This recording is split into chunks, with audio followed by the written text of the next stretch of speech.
Atenção! Começa agora uma teleaula de História do Ensino Médio. Você vai assistir a teleaula de número 3. Bons estudos!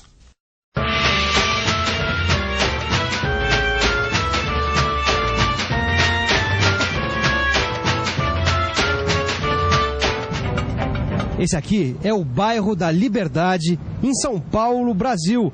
Parece outro país, mas não é. Quer ver? Você é brasileiro? Brasileiro. Sou brasileiro. Meu pai é japonês e a minha mãe já é brasileira. Ela é nascida no Brasil.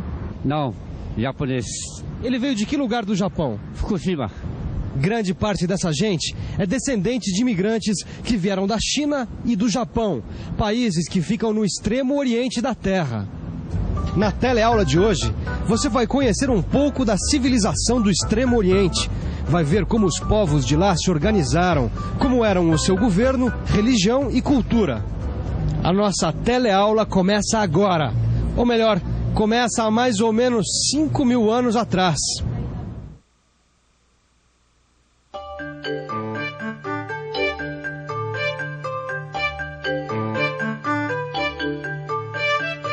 A primeira civilização do Oriente que nós vamos estudar é a China.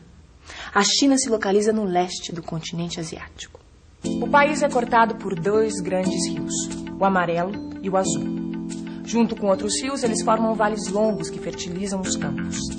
Essa terra fértil fez com que muita gente se fixasse nas margens dos rios. Até hoje, a China abriga a maior população do planeta. O território da China é um pouco maior que o do Brasil. No entanto, a população é mais de 7 vezes maior. O clima é variado. No norte, o inverno é muito frio e o verão muito quente. Bom para cultivar cereais como o trigo e o centeio. No sul, a temperatura é agradável o ano todo. Nos vales dos rios são cultivados o arroz e o chá. E no sul também surgiu a indústria da seda. Mas a civilização chinesa começou a se estabelecer definitivamente no centro da China, onde o rio Amarelo desemboca. E começou mais ou menos assim. Centro da China por volta de 3.000 anos antes de Cristo.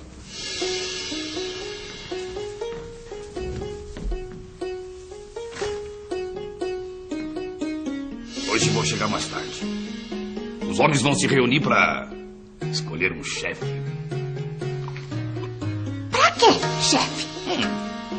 Para organizar as coisas por aqui. Já tem muita gente plantando na beira do rio. Cada um diz que é dono da terra. Se não tiver alguém para organizar, sai briga. E você tem ideia de quem vai ser esse chefe? Tem que ser alguém bem forte. Nós vamos escolher o mais forte.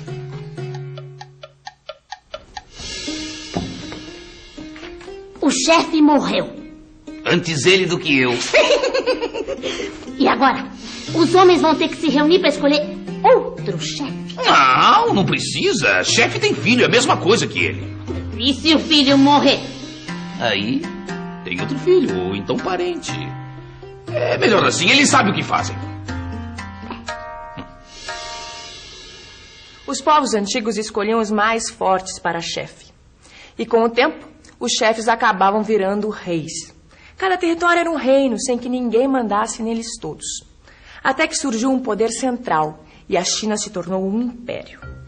2.000 anos antes de Cristo, os muitos reinos da China se reúnem e formam um império. O imperador se chama Yu. Com Yu, começa a primeira dinastia de imperadores da China.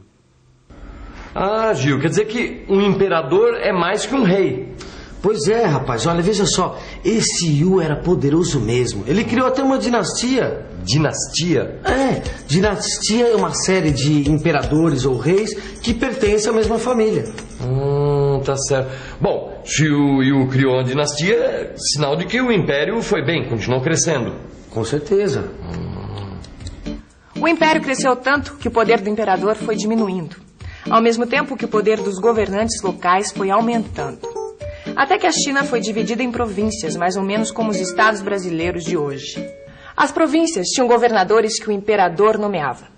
Os governadores se tornaram nobres e o império se dividiu em principados.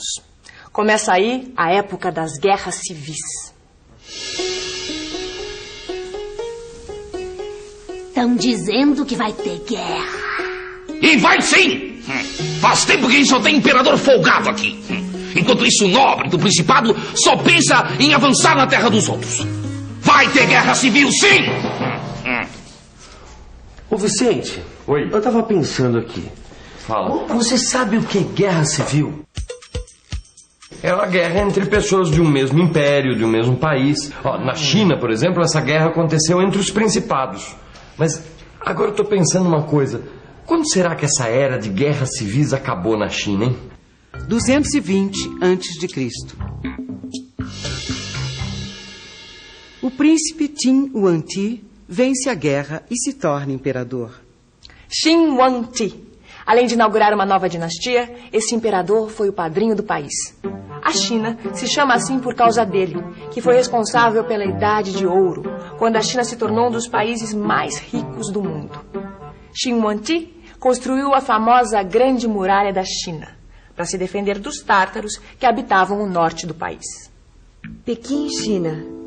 Queridos pais, estou adorando essa excursão ao país dos meus avós. Ontem visitei a Grande Muralha. São 2.500 quilômetros de extensão por 4 metros de largura. 300 mil soldados participaram da construção. Impressionante. 200 depois de Cristo. A Grande Muralha detém os tártaros, mas não impede a invasão dos hunos, que vêm pelo norte e estabelecem sua capital na cidade de Nanquim. O império entra em decadência. 1200 depois de Cristo. Os mongóis liderados pelo príncipe Gengis Khan vêm do centro da Ásia para dominar toda a China e o império volta a se unificar. Ô Vicente, tava pensando aqui, como será que esse povo da China vivia no meio de tanta guerra? Ah, povo, Gil. É tudo a mesma coisa, vive do jeito que pode, né? Na China devia ser do mesmo jeito. Claro. Será que o povo é sempre igual mesmo? Vamos ver. O que acontecia com você quando você desobedecia o seu pai? Na época eu apanhava. Eu acredito que é uma questão de idade. Eu tenho amigos assim que têm uma educação com os pais e são bem liberais. Ele me batia.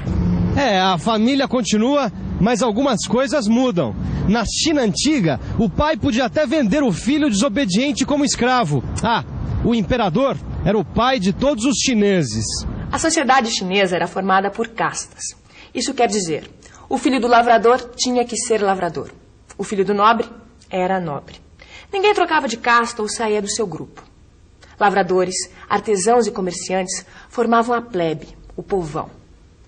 As classes nobres eram formadas pelo imperador que governava, os mandarins que ajudavam o imperador a governar e os letrados, especialistas em ler e escrever.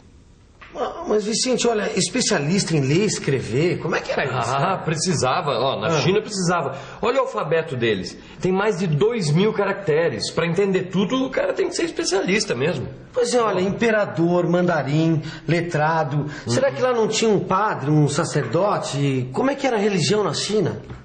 Os chineses não tinham propriamente uma religião.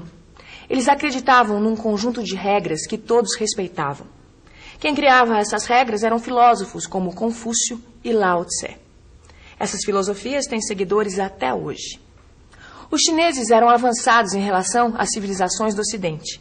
Veja algumas coisas que eles descobriram ou inventaram antes que os europeus. A seda, na China mais ou menos no ano 3000 a.C., na Europa no século VI. O papel, na China no século II, na Europa no século XIII. A imprensa, na China, no século XI e na Europa, no século XV. A porcelana, na China, no século XII e na Europa, no século XVII. Olha aí, os chineses inventaram o macarrão, que um aventureiro italiano chamado Marco Polo levou para a Europa. Foram os chineses também que inventaram a pólvora. Aqui nesse bairro, assim como na história, a cultura chinesa se mistura com a de uma outra civilização antiga e fundamental, a civilização japonesa. Foi no Japão onde surgiu a pintura sobre a seda. O que nós conhecemos pelo nome de Japão é, na verdade, um arquipélago composto de 4.000 ilhas. Dessas ilhas, 600 são habitadas e apenas 5 são grandes. Tóquio, Japão.